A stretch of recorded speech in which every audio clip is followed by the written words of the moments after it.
আসসালামু আলাইকুম ভিউয়ার্স, কেমন আছেন সবাই? আশা করছি আল্লাহর রহমতে সবাই ভালো আছেন, সুস্থ আছেন। আমি আলহামদুলিল্লাহ ভালো আছি। আজকে আমি আপনাদের সাথে শেয়ার করব দারুণ মজার স্বাদের ফুলকপির পাকোড়া কিংবা ফুলকপির ফ্রাইও বলতে পারেন। তো প্রথমে ফুলকপিগুলো টুকরো টুকরো করে কেটে নিলাম, তারপরে পানি গরম করে তার ভিতরে ফুলকপির টুকরোগুলো দিয়ে দিলাম। এখন 2 মিনিটের মতো এটা সেদ্ধ করে নেব, তারপরে নামিয়ে নেব। এটা খেতে এত ভালো লাগে, আর রমজানের সময়ও কিন্তু এরকম ধরনের আপনারা সবজির পাকোড়া বানিয়ে নিতে পারেন। আর যেহেতু রমজান মাসে এবার ফুলকপি পাওয়া যাবে, তো ফুলকপি দিয়ে কিন্তু এই ধরনের পাকোড়া আপনারা বানাতে পারেন ইফতার আইটেমে। তো ফুলকপিগুলো আমি সেদ্ধ করে নিয়েছি, তারপরে ব্যাটার বানিয়ে নেব। আমি এখানে প্রথমে নিয়েছি চাউলের গুঁড়া, তার ভিতরে হলুদ, মরিচের গুঁড়া, পরিমাণ মতো লবণ, জিরা মশলার গুঁড়া,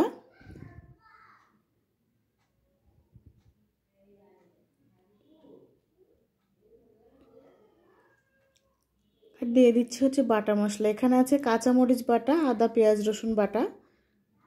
তো এই বাটাটা দিলে আরও বেশি ভালো লাগবে খেতে, যেহেতু এর ভিতরে আদা আছে।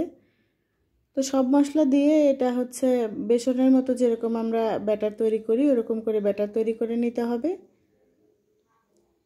আর এর ভিতরে দিয়ে দিয়েছিলাম কর্নফ্লাওয়ার। কর্নফ্লাওয়ার না দিলেও হবে, যেহেতু এটা চাউলের গুঁড়া, একটু সময় নিয়ে ভাজলে মুচমুচে হবে।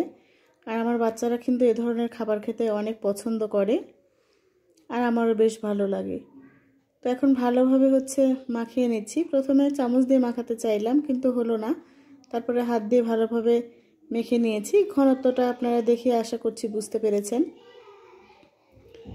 একেবারে যে ফুলকপি বেশি মোটা করে কোট না করে, হালকা হালকা করে একেবারে ওই ব্যাটারের ভিতর দিয়ে হালকা করে তুলে তুলে তারপরে তেলের ভিতরে এরকম করে দিয়ে দিচ্ছি।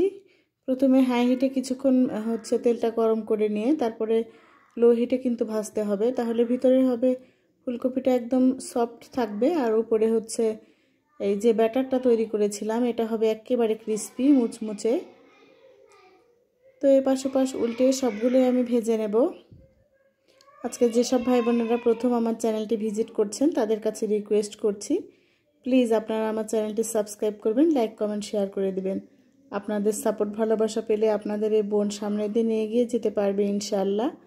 এ কারণে আপনাদের সাপোর্ট ভালোবাসা আমার একান্ত কাম্য। আর যারা এখনও ফুলকপির এই পাকোড়া তৈরি করে খাননি, তারা অবশ্যই আমি যেভাবে করছি এভাবে একদিন ট্রাই করবেন।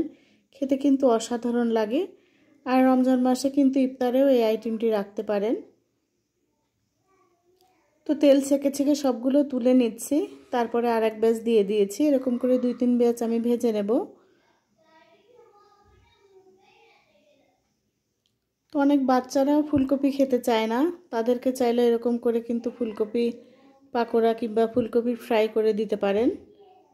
ওরা কিন্তু বুঝতেও পারবে না যে এটা ফুলকপি। আমার বাচ্চারা কিন্তু অনেক পছন্দ করে খেয়েছে। তুমি একে একে সবগুলো ফুলকপির পাকোড়াই ভেজে তুলে নিচ্ছি।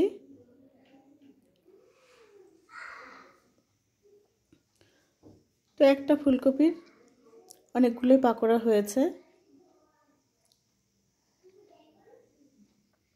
সবগুলো তুলে নিয়ে আপনাদের সাথে পরিবেশন করে দেখাচ্ছি। আলহামদুলিল্লাহ, খেতে কিন্তু দারুণ ছিল। সাথে থাকার জন্য আপনাদের অনেক অনেক ধন্যবাদ।